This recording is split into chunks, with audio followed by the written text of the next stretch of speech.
Had been. ನೀನು ನಿನ್ನೆ ಕಳೆದ 2 ಗಂಟೆ ಕಾಲ ಓದುತ್ತಿದ್ದೆಯಾ? Had you been studying for last 2 hours yesterday? ಹೌದು, ಯಾಕೆಂದರೆ ನಾನು ನನ್ನ ಕೆಲಸ ಮುಗಿಸಿ ಸಿನಿಮಾ ನೋಡಲು ಯೋಚಿಸಿದ್ದೆ.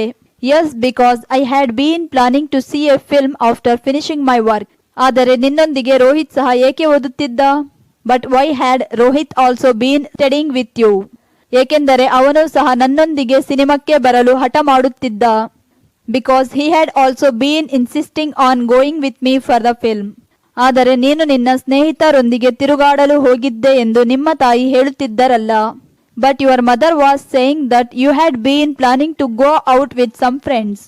ಹೌದು, ಮೊದಲು ನಾವು ಹಾಗೆಯೇ ಯೋಚಿಸಿದ್ದೆವು, ಆದರೆ ನಂತರ ಕಾರ್ಯಕ್ರಮವನ್ನು ಬದಲಾಯಿಸಿದ್ದೆವು. Yes, previously we had been planning something of the sort, but later we changed our program. Yes, previously we had been planning something of the sort, but later we changed our program.